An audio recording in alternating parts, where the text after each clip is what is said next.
Hi, so my name's Ferrara. I'm an educator, artist, and a mom. And I'm going to talk about Media Free Week, which is a week-long media fast that I've been taking with my family for the first full week of every month since 2003. I'm going to tell you why we do it, how we do it, and hopefully inspire you guys to maybe take your own break. And so actually the first reason this got started was because of a sort of embarrassing habit that developed in which we'd go out to dinner or eat at home and then separate off into our different media zones in the house. And I'd knit and watch television. My husband would play video games and browse the internet. And we weren't spending a lot of quality time together, which was kind of silly because here we decided to spend our lives together and we were apart all the time. And of course, as it often happens on a road trip, we got a little more perspective and we decided that we were going to just challenge each other to take a week off of media and see what would happen. And so the first thing we had to do was come up with a list of what media meant to us. And so we went through all the things where we kind of got stuck, and we had this big long list including stuff like television, radio, magazines, but also catalogs and the newspaper, video games, and the internet. And now, remember, this is 2003, so we're talking about early internet. This is pre-Facebook, but still just, blogs and websites, news sites, and stuff like that. And what we were really trying to avoid were things like time sucks, which are those things that you think you're going to spend an hour doing. 2 days later, you're still doing them. There's a zombie uprising happening outside your door, and you've totally lost track of space and time. And that's, obviously video games, but the internet browsing, television watching were really big for that too. So we wanted to get rid of all the time sucks. And then the other thing, which was, we call them redirectors, really subtle little things. Like, you want to find out the weather for a nice Saturday out, and in 9 clicks, you're looking at the Mayan prediction of 2012 being the end of the world. And it's a bummer. That's not what you want to do with your day. And you've all of a sudden gone in this really dark place that you weren't intending to do. And it happens really fast, right? This happens all the time. So we want to get rid of that and just get back to each other. Back to, our little world, our little sphere of influence, our community, and to focus on our own stories and not reading and watching and hearing about other people's stories for a little while. And the very first Media Free Week, we had this big challenge.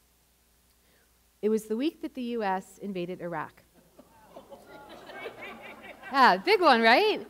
And we weren't going to consume media, and everyone we knew was like, clicking and changing the channels and watching every update and reading every story and freaking out. And we were concerned, but we were not quite in the same boat.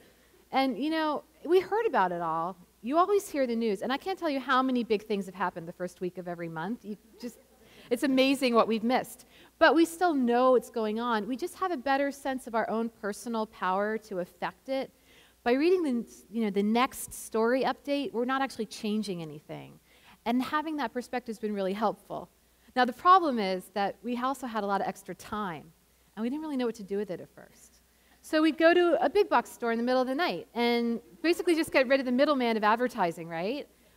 Or we'd go to a bar, and we'd be like, okay, what do we do now? And we just had to figure out that, time was quality. We needed to use the time well. And at first, the thing that still happens, we recharge from the prior month. And we also get rid of stuff on our to-do list, paying bills, finally putting that together, that IKEA desk that's been in the corner, the stuff that's hanging out. But we also started to see, okay, every month we're going to have extra time that we could use well. And we start to look at our lives in a different way. What are we missing? What do we want to add? So like reconnecting with old friends, making new ones, learning a new skill, taking on different things. And actually, we were finding this little extra week, which was really maybe only an extra 3 hours a day or something we were getting, that little extra time was changing our lives. And we were taking on challenges and doing stuff we'd always wanted to do. And now this is me in the 80s. This is when I was a kid. And I could listen to a record, I could listen to a cassette, I could watch the TV. But all that stuff would end at some point, even TV, right? Remember when it went off and the national anthem would come up and we all had to go to bed? And now there's no stopping. You never have to stop and turn it off. And it's brilliant, you can be downloading MP3s and updating your blog and watching a video. You can be doing it all at the same time, and you can be doing it anywhere you want to. And that is a wonderful, amazing thing, but it's also so difficult to step away from. And now I feel this even more strongly because now I have a 5.5-month-old baby boy who already knows what Skype is. He Skypes with his grandparents every week, and he's up there right now, and he's probably watching this with rapt attention because it's a screen. He knows what that is. And so, for a kid born in this generation, how do we give them that space and time unless we create it, ourselves to make them have a chance to focus on things other than media? And so, this is what we do, and I'm going to encourage you all to think about doing it yourselves. And so if you want to take a break, decide maybe you want to do a week. Do you want to do a night every week? Do you want to do a weekend? Pick a time frame, and then look at what media you're consuming where you get stuck, and say, this is what I'm going to take a break from. Then work on that list. You got your to-dos, those little things you want to do, and then go to that bucket list, that I always wished I could have done this list, and start to figure out, put a couple of those down that you want to challenge yourself to work on this month. And then this is really important. It's absolutely essential that you tell some people that you're doing this. They could be supporters, they could be critics, but people need to know so that you stick to it. Trust me on this one. I have a friend who makes fun of me every single month, and it's like if I were to break down, I'm like, what would he think?